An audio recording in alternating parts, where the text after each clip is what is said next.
Again on my YouTube. और आज हम लेंगे फिर से 15 क्वेश्चंस ऑब्जेक्टिव से, जो कि ग्रामर सेक्शन से होने वाले हैं, और 15 क्वेश्चंस हमारे बुक से, जो कि वो भी 15 नंबर्स के होने वाले हैं। तो यहाँ पे आप देख सकते हो what will get in our exam, like 100 questions हमको मिल रहे हैं। ठीक है, तो 100 क्वेश्चंस में आपको ज्यादा कुछ नहीं, हमको टारगेट करना है वहां पे कि हम कैसे वहां पे 50 क्वेश्चंस को अटेम्प्ट कर सके। राइट, देख रहे हो आप 50 क्वेश्चंस। तो आप इसको, that's totally depends on you कि आप कैसे इनको टच करोगे। तो आपको सिंपली करना है कि जो क्वेश्चंस आपको 100% क्लैरिटी के साथ आ रही है, चाहे वो बुक से हो या ग्रामर से हो, आप सिंपली उसको टिक करते जाइएगा, ताकि 100% क्लैरिटी से आपको मार्क्स टोटल मिल सके। ठीक है, चलेंगे हमारे पहले क्वेश्चंस में। His progress satisfy me. His progress satisfy me। यहाँ पे हमको क्या करना है? तो यहाँ पे हम पहले तो नोट देखेंगे कि करने के लिए क्या दिया है। Choose the correct passive voice. तो हमको यहाँ पे अपना पैसिव वॉइस चूज करना है। तो आप सिंपली देखिए, हिज प्रोग्रेस सेटिस्फाइड में ईडी लगा हुआ है। आप सिंपली जाओ यहाँ पे किसमें, जिसमें वाज लगा हुआ है। अब वाज तो एक यहाँ पे है और एक यहाँ पे है, तो सिंपली हम किसको चूज करेंगे? यहाँ ईडी लगा हुआ है, तो हम सी नंबर को चूज करेंगे। I was satisfied with his progress, मतलब उसके उन्नति से मैं बिल्कुल क्या हूँ, संतुष्ट हूँ। चलिए क्वेश्चन इसका लेते हैं। The engagement party was cancelled, है ना, as dash people were against the marriage. तो अब सिंपली है कि यहाँ पे क्वांटिटी का बात किया जा रहा है, नंबर्स का बात किया जा रहा है कि इतने लोगों ने इसका विरोध किया, जिसके वजह से जो एंगेजमेंट पार्टी था, हो सकता है, अब देखते हो लगातार शादियों में एंगेज कैंसिल्स हो जाते हैं। तो इसका मुख्य जो ऑप्शन हो जाएगा, हम इसको करेंगे डी नंबर्स, द फ्यू। क्या टिक करेंगे हम लोग? The few. नेक्स्ट क्वेश्चन अब देखेंगे यहाँ पे correct options. 3 number questions, Ramesh has been absent dash Friday. Right, ये जो अब यहाँ पे आप सिंपली देखो, तो ये एक लंबे समय का बात किया जा रहा है ना। हम आपको पहले ही बता रखे कि लॉन्ग पीरियड ऑफ टाइम में हम किसका यूज करते हैं और शॉर्ट पीरियड ऑफ टाइम में हम किसका यूज। जैसे यहाँ पे अगर एब्सेंट फ्रॉम 2 आवर्स लिखता, तो हम एक बार में 4 को क्लिक कर देते। लेकिन यहाँ पे दिया हुआ है क्या, फ्राइडे, मतलब शुक्रवार से ही वो क्या है, अब्सेंट है। तो सिंपली हम इसमें जाएंगे किसमें, इसका ऑप्शन हो जाएगा सिंस। ये सिंस में हम इसको क्लिक कर देंगे। ठीक है, नेक्स्ट 4 नंबर क्वेश्चन देखेंगे। देखो बहुत ध्यान से देखिएगा, ग्रामर इज वेरी सिंपल। बस आपको जो ट्रिक्स मैंने बता रखा है, जो भी चीजें आप उसको एक बार अगर समझ जाओ ना, तो definitely you will score a good marks. Okay, the second fourth question is here, chicken and rice that's my favourite dish. Right, यहाँ पे बात किया जा रहा है कि चिकन एंड राइस, मतलब चिकन यानी कि समझते हो ना, चिकन मुर्गी, और चावल क्या है, ये मेरे क्या है, फेवरेट डिश है। ठीक है, मेरे नहीं, एक्चुअली क्वेश्चंस में दिया हुआ। ठीक है, choose the correct option. Right, अब सिंपली है, अब बहुत लोग देखेंगे यहाँ पे दो चीजें हैं, तो मैं आर लगा दूं, ऐसा बिल्कुल गलत हो जाएगा। हैड और हैव का तो कोई यूज ही नहीं है, तो डेफिनेटली हम क्या यूज करेंगे यहाँ पे, इज। क्या लिखेंगे, chicken and rice is my favourite dish. Okay, we will move to next question 5 number. Nadal won all the matches played in Paris. ठीक है, तो यहाँ नादल एक व्यक्ति का नाम बताया जा रहा है, जो कि क्या है कि पेरिस में हुए सारे मैचों को जीत गया। अब हमको करना है, इसको नेगेटिव में कन्वर्ट करना है। राइट, नेगेटिव आप सिंपली है कि वहां पे नॉट का यूज करेंगे हम। तो सिंपली जो नादल था वो एक भी मैच नहीं हारा, तो सिंपल हम इसका देखो B number, Nadal did not lose a single match played in Paris. अब इस नेगेटिव में गया कि नहीं, कि उसने एक भी मैच नहीं हारा। नहीं हारा मतलब एक इसमें हो जाएगा, तो ये इसका नेगेटिव सेंटेंस में कन्वर्ट हो जाएगा।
Sorry, I extended for one. Okay, choose the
देखिए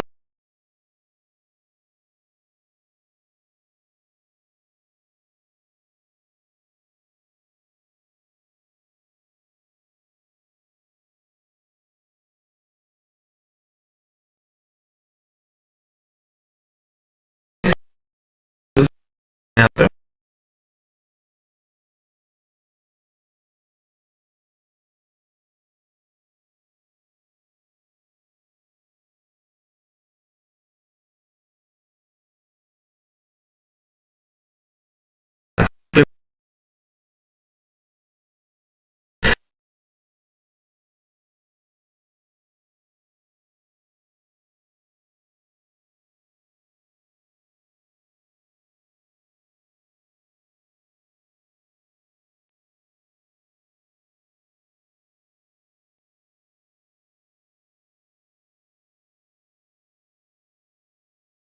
कोशिश जो मैंने दे रखा है इसके साथ साथ मैंने बता दिया इसको देखिए बड़ी बढ़िया से और नेक्स्ट हम लोग चलते हैं हम अपने बुक में यानी कि बुक में जितने भी क्वेश्चंस है अब उसको देखेंगे हम लोग क्वेश्चंस लेंगे कि 15 क्वेश्चंस अभी मैंने ग्रामर सेक्शन से लिया है अब 15 क्वेश्चंस अब टाइम है कि हम बुक से ले तो इसमें मैंने सभी इसमें क्वेश्चंस को टच किया है जैसे हमारे सेकेंड बुक से भी क्वेश्चंस है और जो हमारा मेन बुक है उससे भी क्वेश्चंस है तो यहाँ हमारा पहला क्वेश्चंस लेते हैं जो कि हमारे सेकेंड बुक से है the dash English period is generally considered to be from AD 1150 to 1500 तो हमको सिंपली पता है कि हिस्ट्री ऑफ लैंग्वेज यानी इंग्लिश में वहाँ पे हमको इंग्लिश को 3 पीरियड्स में डिवाइड किया है एक तो क्या हमारा ओल्ड पीरियड दूसरा क्या मिडिल पीरियड एंड तीसरा है मॉडर्न पीरियड्स राइट तो ये जो ऑल पीरियड है ये 449 के करीबन से 1000 एंड समथिंग तक चला था और ये जो पीरियड का बात किया जा रहा है ये इसका आंसर हो जाएगा हमारा मिडिल इंग्लिश पीरियड में ये चला जाएगा ठीक है अब इसका दूसरा क्वेश्चन हम लोग जाते हैं अब इंग्लिश ऑफ पीरियड, अब जिस इस सेकेंड बुक से बहुत सारे क्वेश्चन सब्जेक्टिव्स मैंने करा रखा है, जहाँ पे अब नेक्स्ट क्लास में, और मैं इसको और भी क्वेश्चन यहाँ पे लेना चाहूंगा। Late and that's where the two major influence on all English. बताइए कि लैटिन, राइट, लैटिन और ऐसा कौन सा जो लैंग्वेज था इंग्लिश का, ऑल इंग्लिश का, जो कि बहुत ही ज्यादा ये इन्फ्लुएंस किया था, प्रभावित किया था किसको, ओल्ड इंग्लिश को, राइट। तो यहाँ पे हम लेंगे स्कैंडिनेवियंस, राइट, स्कैंडिनेवियंस थे जो Latin and Scandinavians were the two major influencers of the old English. ठीक है, उसके बाद 63 में जाएंगे। The Anglo Indian community in India use dash as their mother tongue. तो अब हमको सिंपली पता है एंग्लो इंडियन कम्युनिटी इंडिया, तो हमारा जो फर्स्ट लैंग्वेज है वो क्या है, हिंदी है। और यहाँ पे हम एज एज देयर, यहाँ पे उर्दू तो होगा नहीं, पारसी तो होगा नहीं, तो एंग्लो जो इंडियन कम्युनिटी थे उनका जो मदर टंग था वो क्या था, इंग्लिश था, जो कि विदेशी, जो यहाँ पे एंग्लो इंडियन का बात किया जा रहा है, इंडियन का बात नहीं किया जा रहा, तो यहाँ पे क्या हो जाए इसका, इंग्लिश।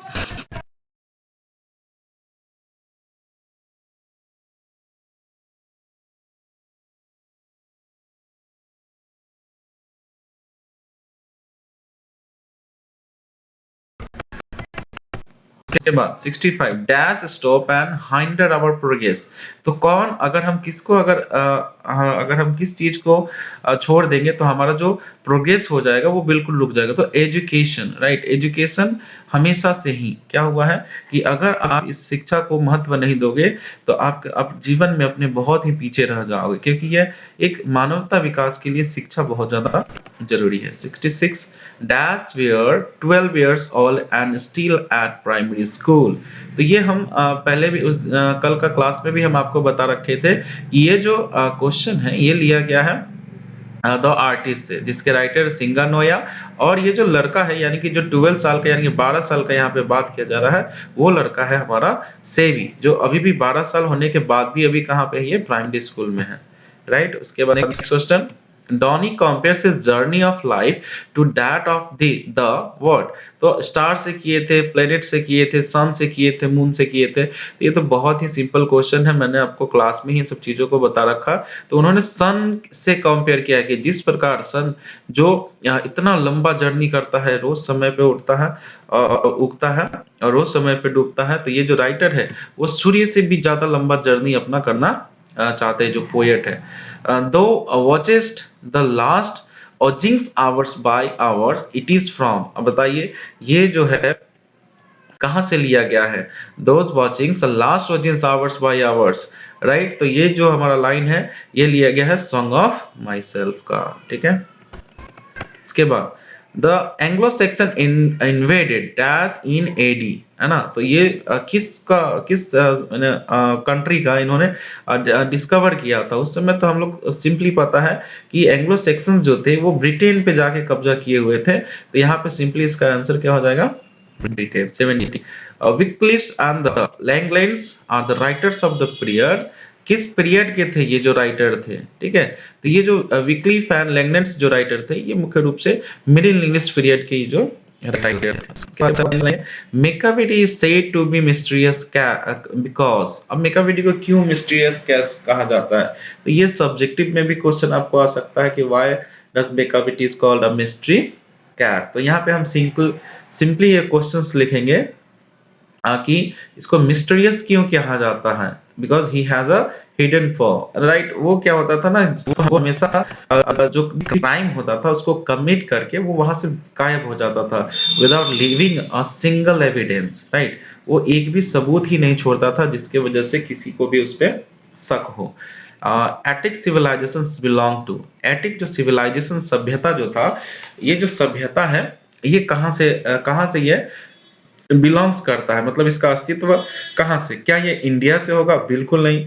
ये एटिक तो इंडियन से बिल्कुल रिलेटेड नहीं है। रोम बिल्कुल नहीं, चाइना बिल्कुल नहीं। तो यहाँ जो एटिक सिविलाइजेशन था वो बिलोंग करता है कहाँ पे, ग्रीक में, राइट। ये ग्रीक जो यहाँ पे जो सभ्यता, ग्रीक ये सभ्यताओं, बहुत ज्यादा सभ्यता यहाँ पे वास करती थी, ठीक है। उसके बाद नेक्स्ट क्वेश्चन हम देखेंगे, the pass is not dead and static, it is alive and dash. तो ये जो लाइन है, हम अगर लाइंस को अगर पूछ दे कि कहाँ से ये लाइंस लिया गया है, the pass is not dead, ये सिंपली एक बार आप देख रहे हो तो आपको समझ पे रहा है ये जो लाइन है हमारा, ये लिया गया है भारत इज माई होम में। द राइटर कौन है इसके? डॉक्टर जाकिर हुसैन। तो यहाँ पे क्या प्लेज होगा, इथनिक होगा, या डायनामिक होगा, या प्रसम्पशंस होगा? तो सिंपली हम the past is not dead and static, it is live and dynamic. Dynamic, अद्भुत, राइट। तो जो भी पास्ट जो हम चीजों से जुड़े होते हैं वो हमेशा अद्भुत ही रहता है, अच्छी यादों में जुड़ के रहता है। नेक्स्ट क्वेश्चन हम देखेंगे, Nanu Kaka open his silver snuff box and took a. अब ये भी तो बहुत ज्यादा इंटरेस्टिंग है ना। ये जो नानू काका जो वर्ड है, ये कहाँ से लिया गया? A pinch of snuff, right. A pinch of snuff, जिसको अब ये पार्ट को पढ़ा है तो स्नफ आया, स्नफ बॉक्स, तो कहाँ से लिया गया है? तो ये देखो यहाँ पे एक पिंच, राइट। तो नानू Kaka open his snuff box, यानी कि स्नफ बॉक्स मतलब होता है खैनी का, जो है ना, जो देखते हो ना आप गाँव में, जो डब्बी जो होती है जिसमें खैनी रखा जाता है, तो इसको स्नफ बॉक्स कहते हैं, ठीक है। तो उसमें से नानू काका क्या निकालते हैं? पिंच, यानी कि एक चुटकी सिंदूर, नहीं एक चुटकी नहीं, यहाँ पे एक चुटकी नानू काका निकालते हैं खैनी उसको खाने के लिए, ठीक है। इसके बाद next question, Martin Luther King, ये भी बहुत इंटरेस्टिंग क्वेश्चन है। मार्टिन लूथर किंग्स जो राइटर है किस पार्ट के हैं? I have a dream. GR wanted the negroes to continue working with. तो ये जो मार्टिन लूथर किंग थे, ये गांधी जी से इंस्पायर्ड व्यक्ति थे, और जो कि नॉन वायलेंस को फॉलो करते थे, और इन्होंने अपने मेहनत से, अपने लगन से ये निग्रोस को बहुत हद तक उनका हक की लड़ाई लड़े थे। तो यहाँ पे क्वेश्चन है, Martin Luther King junior wanted negroes to continue working with, किस चीज के साथ वो बोले थे कि अपना कार्य है, जो अपना लगन है, मतलब अपना जो काम है उसको लगातार आप करते जाओ। तो उन्होंने कहा था फेथ, यानी फेथ ऑन गॉड, आप अपने भगवान पे भरोसा रखो और लगातार क्या करो, आगे बढ़ते रहो अपने जीवन में, ताकि क्या हो कि जो भी आज समस्या से आप जूझ रहे हो, एक न एक दिन वो क्या होगा, वो चीजें चेंज होंगी। चलिए अब 5 क्वेश्चंस मैं इसमें से देता हूं आपको, आप कमेंट्स में इसको कमेंट कीजिएगा, है ना। The last of the generations pre historic inventions was the art of. चलिए अब मैं इस क्वेश्चन को मैं बता ही देता हूं, last of the great pre historic inventions. तो यहाँ पे बात किया जा रहा है कि बताइए कि लास्ट जो इन्वेंशन, यानी कि जो खोज था, जो कि बहुत ज्यादा ग्रेट था, महान उसको माना जाता है, वाज द आर्ट ऑफ, यानी कि किस चीज की कला जो है लोगों ने खोजा है, जो कि बहुत ही एक ग्रेट, यानी कि महान कला जिसको माना जाता है, ठीक है। तो ये जो है, ये सिंपली हम लेंगे इसको राइटिंग, राइटिंग की कला, है ना। आज हम लोग जितना भी पढ़ाई करते हैं या जितना भी कम्युनिकेशन करते हैं, ये राइटिंग की कला के वजह से ही हम क्या होते हैं, ये सब चीजों को इजीली कर पाते हैं, राइट। उसके बाद देखेंगे, travellers in their last distress is from, right. तो आप सिंपली ये देख सकते हो किसमें से आ जाएगा, now the leaves are falling fast, है ना। बहुत सिंपल, बहुत ही इंटरेस्टिंग ये पोयम है। इस पोयम में दिखाता है हमारे जीवन के बारे में कि देखो किस प्रकार एक पेड़ का पत्ता एकदम छोटा सा होता है, फिर बड़ा हो जाता है, और धीरे धीरे उसका समय बीतता जाता है, और वो फिर वो पीले रंग का हो जाता है, वो सूख के फिर पेड़ से नीचे गिर जाता है। तो क्या हमारा लाइफ भी उसी से रिलेटेड है? तो बिल्कुल हमारा लाइफ से ही रिलेटेड है। उसके बाद देखेंगे, द सोल्जर इज एन। अब बताइए, जो सोल्जर है, ये बहुत ही इंटरेस्टिंग पोयम है, जो कि किस चीज के ऊपर है? ये एक देश प्रेमी के ऊपर है, राइट। जो कि यहाँ पे हम देखेंगे क्या है, तो एक सोनेट है। क्या है? एक सोनेट है, जो कि देश प्रेम में इसको दिखाता है। Ottoman is a season of. अब सिंपली बताइए कि ऑटोमन जो है स्प्रिंग्स, वो किस चीज का सीजन है? तो आप देखिए ना, simply no fire, no rain, fruitfulness, no leaves. अब ये जो सीजन हम लोग का आने वाला है कुछ दिनों में, ऑटोमन का ही सीजन आने वाला है, जहाँ पे आप चारों तरफ देखोगे तो पेड़ पे फल लगेंगे, फूल लगेंगे, पूरे भर जाएंगे। क्यों? क्योंकि ऑटोमन का सीजन होता है। तो इसका कौन सा आंसर हो जाएगा? आंसर है fruitfulness. Thank you so much. और इन क्वेश्चंस को आप ध्यान से देखिएगा, और मैं कुछ क्वेश्चंस नीचे और स्क्रॉल कर रहा हूँ, जो आप क्या कमेंट कीजिएगा, है ना। ये देखो कितना सिंपल क्वेश्चंस है, 88 वर्ड्स, ये सारे क्वेश्चंस आप ना कमेंट कीजिएगा बेसिकली, कि आप देखो मैं कितना आपको आ रहा है। देखो कितना सिंपल है, देख सकते हो क्वेश्चंस। तो आप ज़रूर से ज़रूर कमेंट करें ताकि मुझे पता चले कि हाँ, leap the dog was bought for कितने रूबल्स में खरीदा गया था, है ना? ये सब कमेंट्स करें ताकि मुझे पता चले कि आप पढ़ाई करो और लाइक करें, शेयर करें एंड सब्सक्राइब करें ताकि हम चीज़ों को और आगे लेकर जाएँ। Thank you so much.